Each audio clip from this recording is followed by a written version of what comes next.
morning students, welcome in my SST class. Students, this is your SST class of students. तो students आज मैं आप लोगों को SST की ज्योग्राफी में चैप्टर 22 जिस चैप्टर का नेम है natural vegetation and wild life. तो आइए इस चैप्टर के माध्यम से आप लोगों को इंडिया की नेचुरल वेजिटेशन और वाइल्ड लाइफ के बारे में बताऊंगी। तो do you know why is natural vegetation our primary need? तो फर्स्ट ऑफ ऑल कि आप सभी इस चीज को जानते हैं कि नेचुरल वेजिटेशन जिसका मतलब होता है प्राकृतिक वनस्पति पेड़ पौधे। तो ये जो पेड़ पौधे हैं इसका हम ह्यूमंस के लाइफ में या फिर एनिमल्स के लाइफ में इसका क्या इंपॉर्टेंस है, इस बात से हम सारे लोग वाकिफ हैं। तो आइए इसी चीज को इस चैप्टर के माध्यम से जो है तो हम लोग जानेंगे। Overall in many respects the care and protection of our natural vegetation and wildlife beneficial to us like food for us and animals, habitat of people and animals, make climate clean, green and provides medicine and employment to people। तो कुल मिलाकर के कई मायनों में हमारी प्राकृतिक वनस्पति और वन्य जीवों की देखभाल और सुरक्षा हमारे लिए फायदेमंद है। जैसे हमारे और जानवरों के लिए भोजन जानते कि जो हम लोग भी जो हम ह्यूमंस जो है सो भोजन के लिए पूर्ण रूप से जो है सो हम लोग पेड़ पौधे पे ही डिपेंड हैं। लोगों और जानवरों के लिए आवास, जानवर का आवास तो जंगली जीव का जो आवास होता है वो तो फॉरेस्ट होता ही है, बट हम जो ह्यूमंस है वो जो अपना घर बनाते हैं तो उसमें जो बहुत सारे ऐसे चीज होते हैं जिनको जो है सो उपयोग करने के लिए हम कहाँ पे डिपेंड होते हैं, जंगलों पे डिपेंड होते हैं। एंड क्लाइमेट को स्वच्छ हरा भरा बनाना और लोगों को दवा और रोजगार प्रदान करता है। तो आइए importance of natural vegetation and natural vegetation का महत्व क्या है हम लोगों के लिए। Natural vegetation refers to the vegetation covered in an area that develops without any human interference. Forests grow well in areas where there is enough rainfall. Natural vegetation से तात्पर्य उन क्षेत्र के वेजिटेशन से है जो बिना किसी मानवीय हस्तक्षेप के विकसित होता है। जैसे फॉरेस्टेज उन क्षेत्रों में अच्छी तरह से होता है जहाँ पे जो है सो पर्याप्त वर्षा होती है। Forests grow well in areas where there is enough rainfall. ये जो फॉरेस्ट होते हैं, जो जंगल होते हैं, उन क्षेत्रों में अच्छी तरह से विकसित होते हैं जहाँ पे क्या होती है, पर्याप्त बारिश होती है। Forests are generally conserved in areas not fit for cultivation. India has an extensive variety of natural vegetation as the climate throughout the country varies because of latitude, altitude, amount of rainfall. तो वह area जहाँ conserve forest है, जहाँ पे जो conserve फॉरेस्टेज है वह area खेती के लिए उपयुक्त नहीं है।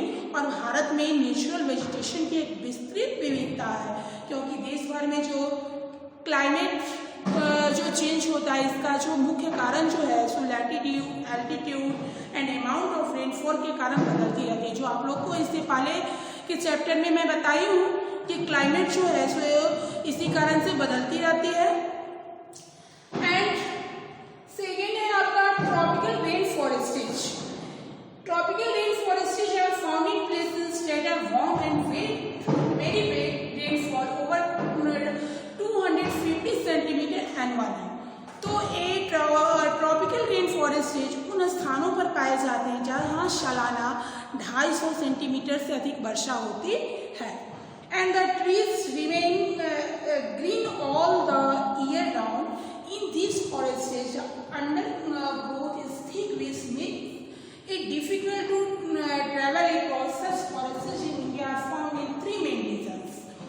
तो और ये पेड़ जो है जो साल भर हरे रहते हैं 250 सेंटीमीटर से जहाँ पे जो है जो अधिक वर्षा होती है वहाँ पे ट्रॉपिकल रेन फॉरेस्टेज पाए जाते हैं। और ये पेड़ जो होते हैं सो साल भर हरे भरे रहते हैं। और जंगल इतने घने होते हैं, ये जो जंगल होते हैं इतने घने होते हैं कि यहाँ पे यात्रा करना मुश्किल होता है। और भारत में ऐसे वन 3 मुख्य क्षेत्रों में पाए जाते हैं। कौन कौन? फर्स्ट है आपका the western side of the western Ghats, पश्चिमी घाट का पश्चिमी भाग and Assam and the hills of the north eastern state, Assam और उत्तर पूर्वी राज्यों की पहाड़ियाँ। और थर्ड है अंडमान एंड निकोबार आइलैंड्स, और थर्ड आपका अंडमान एंड निकोबार आइलैंड है। तो आप लोग समझ गए कि भारत में ऐसे जो फॉरेस्ट है, ऐसे जो वन है, वो मुख्य क्षेत्रों, 3 मुख्य क्षेत्रों में पाए जाते हैं। कौन कौन? फर्स्ट है आपका the western side of the Western Ghat, second है Assam and the hills of the north eastern states, और थर्ड है अंडमान एंड निकोबार आइलैंड्स। तो the trees found here are mahogany, ebony, rosewood and rubber. These trees are hardwood trees best suited for making very high quality furniture, latex and thick white shell from the rubber trees in the main raw material for rubber manufacturing. तो ये जो tree जो होते हैं, इसको इसमें जो पाए जाने वाले मुख्य रूप से जो पेड़ होते हैं आपको mahogany, ebony, rosewood और रबर, ये सब पेड़ पाए जाते हैं जो आपको इतने हार्डवुड होते हैं जिससे उच्च गुणवत्ता वाले फर्नीचर जो है सो बनाने में उपयोग होता है। एंड लेटेक्स, रबर के पेड़ से गाढ़ा सफेद जो रस निकलता है, जो रबर निर्माण के लिए मुख्य रॉ मटेरियल का काम करता है। ये जो रबर निर्माण का जो कार्य होता है, ये पेड़ जो होते हैं उनसे, जो रबर के जो पेड़ होते हैं उनसे गाढ़ा सफेद रस जो होता है, तो यही रॉ मटेरियल होते हैं, इसी से रबर तैयार किया जाता है। एंड सेकेंड है tropical deciduous forests. Deciduous forests said they are leaves once in a year. These forests are widespread in India. They do show to protect themselves in the dry season. Such forests live in areas with rainfall of 100 to 200 centimeter annually. The main areas where these are found are, ये जो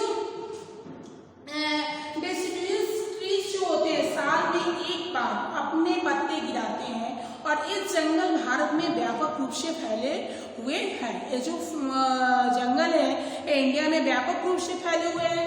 ये dry season में खुद को बचाने के लिए ऐसा करते हैं, साल में एक बार जो है सो इनके पूरे पत्ते झड़ जाते हैं। ऐसा वन जो है सो सालाना इसमें जो 100 से 200 सेंटीमीटर वर्षा वाले क्षेत्रों में पनपते हैं, जहाँ पे एनुअली बारिश जो है सो 100 से 200 सेंटीमीटर के बीच होती है, उसी जगह जो है सो ऐसे पेड़ पौधे उगते हैं। मुख्य क्षेत्र जहाँ पे पाए जाते हैं मोस्ट deciduous forests, जहाँ पे 100 से 200 सेंटीमीटर बारिश होती है एनुअली। ड्राई deciduous forests जहाँ पे आपको 70 से 100 सेंटीमीटर तक एनुअली बारिश होती है। The Ganga plain, the Shivalik और the outer Himalayas, the eastern side of the Western Ghat and most parts of Odisha, Madhya Pradesh, Chhattisgarh and Jharkhand. तो teak, sal, bamboo, mulberry and sandalwood are main trees. इस एरिया में जो है सो आपको एक टीक, शाल, बैम्बो, मलबेरी और सैंडलवुड जो है सो यहाँ का मुख्य ट्री है। Salwood is mainly used to make railway slippers on which rails were fixed. Teak wood is used for making boats, furniture and till recently railway carriages. तो ये जो शाल की लकड़ी का उपयोग जो है सो मुख्य रूप से रेलवे स्लीपर बनाने के लिए किया जाता है, जिस पर रेलिंग लगाई जाती है। और सागौन जो है सो आपको लकड़ी का उपयोग नाव, फर्नीचर और हाल ही में रेलवे की गाड़ियां बनाने के लिए भी इसका उपयोग किया गया है। तो फोर्थ है आपका फॉर्म्स और फॉरेस्टेज। These forests occur in the regions where average rainfall is about 50 to 100 centimeter annually. ये फॉरेस्ट उस जगह पे होते हैं जहाँ पे एनुअली बारिश जो है आपको 50 से लेकर के 100 सेंटीमीटर के बीच होती है। And the trees of these forests have small leaves to reduce water loss from the leaf surface and also have deep roots to draw water from the subsoil. Such vegetation is mainly found in, तो एवं इन क्षेत्रों में पाए जाते हैं। ये जो thrones forest जो होते हैं सो वहाँ पे पाए जाते हैं जहाँ पे आपको औसत बारिश जो होती है सो लगभग 50 से 100 सेंटीमीटर के भी सालाना होती है। और इन वनों के पेड़ों में पत्ते की शक्ल से पानी की कमी को कम करने के लिए छोटे पत्ते होते हैं, तो इस मिट्टी से पानी खींचने के लिए गहरी जलें भी होती है, जो मिट्टी के अंदर से पानी, क्योंकि वहाँ पे पानी की कमी रहती है तो मिट्टी के अंदर से पानी को सींचती है। और ऐसे जो वनस्पति होते हैं मुख्य रूप से आपको कहाँ कहाँ पाए जाते हैं, Rajasthan, central part of the Deccan plateaus, Gujarat and parts of Madhya Pradesh and plains of Punjab bordering Haryana. The major trees found here are kikar, bamboo, bear, dead palms, teak and kauri. Many of these plants have medicinal values। और इसमें बहुत सारे ऐसे पौधे हैं जिसका अपना जो है इसको औषधीय गुण है। तो इस प्रकार से आप लोगों को जो नेचुरल वेजिटेशन का